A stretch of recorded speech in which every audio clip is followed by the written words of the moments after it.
यहाँ दरअसल उन चीज़ों की ज़कात का तस्करा हो रहा है जो ज़मीन से उगती है, जो ज़मीन से फसल उगती है, उनकी ज़कात का तस्करा होता है।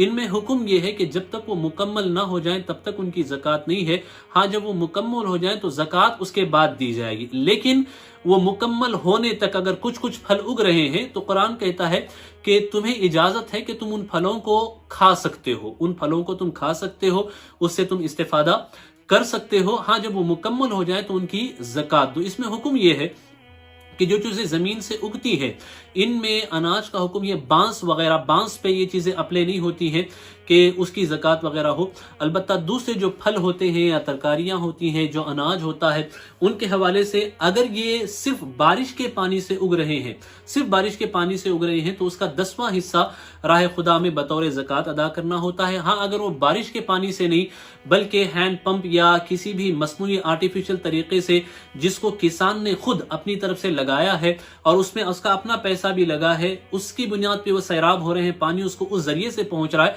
तो फिर उसका 20वां हिस्सा देने का हुक्म है। अजरा उश्र देना है अगर बारिश से हो रही हो तो, और अगर बारिश से नहीं बल्कि पंप वगैरह से हो रहा तो उश्र का आधा यानी इसका 20वां हिस्सा लगभग बनता है, उतना उसे देना है। यहां देखें कि कैसे उसूल हैं, अगर इनको भी समझें तो पता चलेगा कि इस्लाम ने जहां गरीबों का ख्याल किया है वहीं किसानों का भी ख्याल किया है। आज किसानों के नाम पे तो हुकूमतें बनती हैं, आज किसानों के नाम पे, फार्मर्स के नाम पे वोट मांगे जाते हैं, वोट मांग के सब अपने इख्तिदार की कुर्सियां सजाते हैं, लेकिन सबसे ज्यादा नुकसान उसी किसान को पहुंचाते हैं।